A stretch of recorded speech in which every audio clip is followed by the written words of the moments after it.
Oke, teman-teman, kita lanjut lagi ya, masih tentang array ya.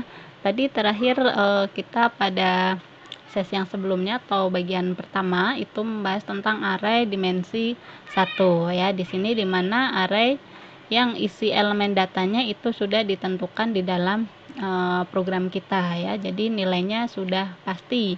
Kemudian sekarang kita lanjutkan untuk yang array dimensi 2 ya. Apabila tadi pada array dimensi 1 itu hanya ada satu baris atau satu kolom ya, satu baris berarti atas beberapa kolom, kalau satu kolom terdiri atas beberapa baris ya. Artinya bisa terdiri dari kolom dan baris. Nah, kalau yang terdiri atas kolom dan baris, tampilan datanya itu masuknya adalah pada array dimensi 2. Yang mana array dimensi 2 ini adalah array yang terdiri dari beberapa subscript ya, yaitu untuk bagian baris dan bagian kolom ya. Array dimensi 2 sering digunakan untuk melakukan proses perhitungan atau biasa disebut sebagai tampilannya berupa matriks ya, karena ada kolom dan barisnya. Bentuk umumnya adalah di sini masih sama, ada tipe data, kemudian variabel yang kita gunakan, jumlah elemen baris dan jumlah elemen kolom ya. Jadi ada elemen baris, ada elemen kolom. Bayangkan saja matriks itu adalah teman-teman seperti tampilan Excel, ada baris dan kolomnya ya. Tipe data masih sama, yaitu untuk tipe data yang akan kita gunakan, karena array ini sekali lagi adalah untuk tipe data yang sejenis ya. Jumlah elemen baris adalah menyatakan jumlah maksimum dari baris array atau memori yang kita pesan ya untuk barisnya. Kemudian kolom itu adalah jumlah maksimum kolom arraynya. Oke, sama seperti array satu dimensi, pada array multidimensi atau array dua dimensi dapat juga proses inisialisasi ya.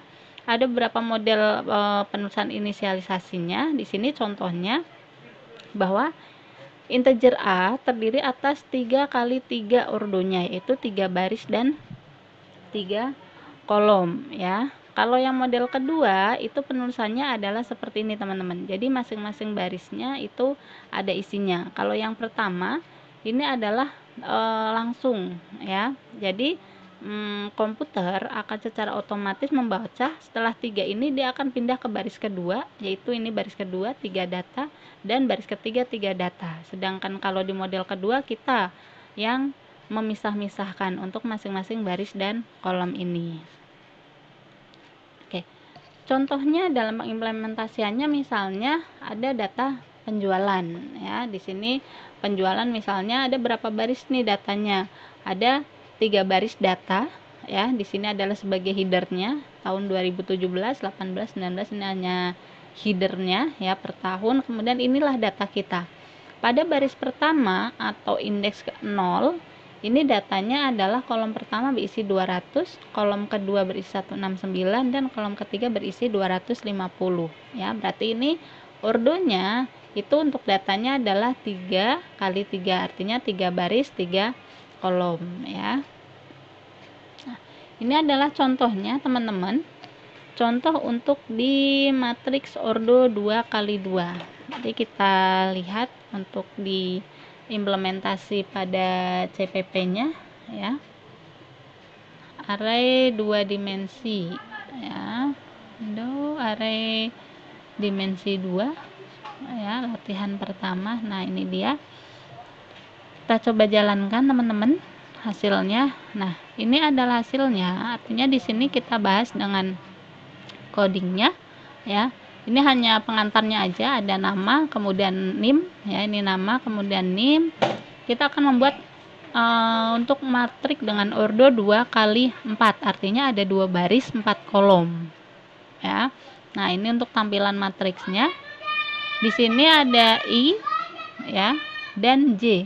Sekali lagi ada I dan J. I mengindikasi sebagai baris dan J mengindikasi sebagai kolom. Sini kita menentukan bahwa barisnya ini adalah dari 0 sampai dengan kurang dari 1. Jadi di sini teman-teman bisa mengset untuk Indeksnya dimulai dari berapa ya? Dari kalau 1 berarti ini I-nya sampai kurang dari sama dengan 2 ya. I plus plus artinya I-nya terus meningkat. Kemudian for J ya. Sini J-nya itu yang akan mengisi di dalamnya. Jadi artinya di sini baris ke 0 ya. Baris ke 0, kolom ke 0 ya. Kolom ke 0 isi datanya berapa? Baris ke 0, kolom ke 0, di sini isi datanya adalah 1, 1. Ya. Dari mana datanya 1, 1? Dia akan membaca nilai dari I dan J-nya ini. Ya.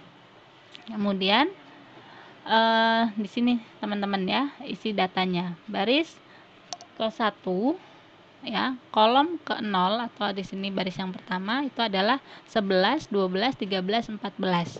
Ya, 11, 12, 13, 14. Jadi 0 ke 0 ya, baris ke 0, kolom ke 0 isi datanya adalah yang pertama ya. Kemudian naik baris ke 0, kolom ke 1 isi datanya adalah indeks yang ini.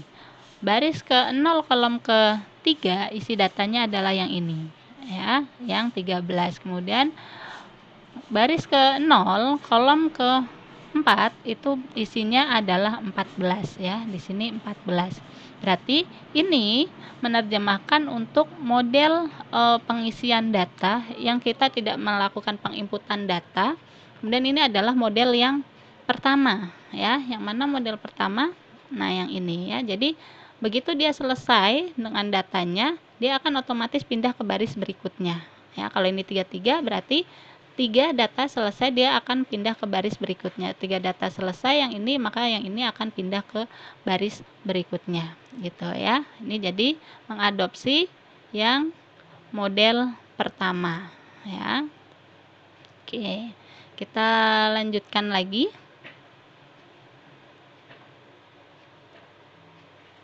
Oke, ini hasil tampilannya tadi yang kita coba di CPP-nya ya. Nah, ini adalah contoh array dimensi 2 dengan model yang lain lagi. Yang di sini adalah model yang kita menginput datanya sesuai dengan kebutuhan kita ya.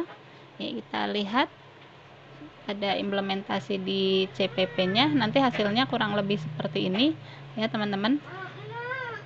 Hasilnya adalah bahwa kita akan menginput datanya ya.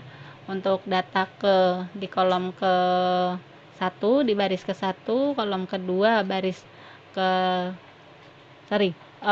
kolom ke 1 baris ke 1 di sini, kolom kedua baris ke 1, yang ini adalah kolom ke 1 baris kedua, kolom kedua baris kedua dan seterusnya ya. Di CPP-nya teman-teman kita lihat array dimensi 2 latihan 2. Nah, ini dia. Kita running sambil kita bahas. Nah, berapa matriks atau ordo yang akan kita buat pada latihan ini? Pada latihan ini ya, yang akan dibuat itu adalah, kita lihat kita punya variabel I dan J untuk mengindikasi sebagai baris dan kolomnya J ya. Di sini adalah 8 kali 8 ya. Ini teman-teman bisa ubah sesuai kebutuhan ya.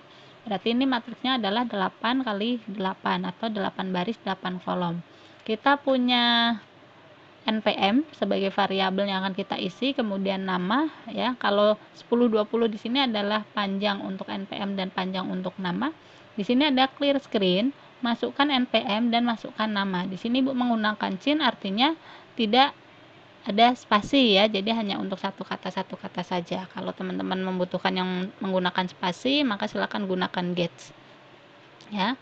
Oke, di sini kita ada 8 kali 8, tapi di sini yang for-nya atau untuk penginputan datanya, ini bagian penginputan data, ini dibatasi sampai 3 supaya tidak terlalu panjang ya. Kalau misalnya mau disesuaikan dengan kebutuhan 8, silakan di sini diubah I-nya adalah 8 dan nanti J-nya juga adalah 8 ya. Oke, kita lihat teman-teman, masukkan npm-nya misalnya 32 2019 sekian. Nah, masukkan namanya adalah misalnya Zahra. Oke. Nah, masukkan data yang pertamanya ya di baris 1 kolom 1, misalkan 60. Kemudian baris 1 kolom 2 sebelah sana untuk nilai UTS-nya. Nah, tadi sesuai di tampilan ya. Misalnya adalah 78. Kemudian di sini adalah 89, 75 ya. Data di baris ketiga kolom ke-1 adalah 90 dan 100 ya. Oke, maka akan tampil di sini bahwa Zahra itu nilainya adalah untuk di baris pertama kolom ke-1, maka ini adalah datanya 60. Kemudian data masih di baris ke-1 kolom kedua adalah 78. Ini 78. Isi data baris kedua adalah 89 dan 75. 89 75 ya. Di sini I yang pertama, karena kita set subscribe-nya dari pertama ya, dari angka 1 bukan dari angka 0 ya. Kalau contoh sebelumnya dari angka 0. Nah, ini baris ke 1 kolom ke 1 ini datanya adalah 60. Baris 1 kolom 1 datanya 60. Kemudian yang berulang naik adalah bagian kolom dulu. J-nya naik menjadi 2. Ya, berarti baris ke-1 kolom kedua isi datanya berikutnya adalah 78. Maka di sini akan dalam penampilannya adalah 78. Karena batasan J-nya itu sama dengan 2, maka setelah ini terpenuhi sampai 2, nilai I-nya akan bertambah, teman-teman. Ya, I-nya naik menjadi 2. Jadi baris kedua J-nya balik lagi ke 1 ya. Baris kedua kolom ke-1 nilainya berapa? Kita input. Di sini baris kedua kolom ke-1 nilainya 89. Maka di sini akan tampil 89. Begitu juga untuk baris kedua kolom kedua kita input di sini 75. Maka di sini akan 75 ya. Oke. Jadi untuk ini adalah proses input ke array-nya ya. Sedangkan yang bawah ini adalah untuk tampilannya ya. Untuk tampilannya. Nah, di sini teman-teman ada pengenalan set EOS flag ya, EOS. Kemudian ada set W ya. Ini sebagai tambahan dari materi kita atau pengenalan ya untuk formatting agar tampilannya lebih rapi ya. Oke. Untuk apakah set EOS flag, kemudian iOS di sini right, kemudian ada set W, teman-teman coba mencari referensi ya. Kalau semuanya dijelaskan di sini, nanti dikiranya hanya ini saja format untuk merapihkan dari sebuah teks tampilan ya, tidak ya teman-teman. Jadi silakan dicoba dan diimplementasikan untuk latihan ini. Kita akan lanjutkan nanti dengan latihan berikutnya. Sekian, terima kasih atas perhatiannya. Mudah-mudahan apa yang kita bahas hari ini menjadi bermanfaat. Assalamualaikum warahmatullahi wabarakatuh. Sehat selalu dan tetap semangat. Terima kasih.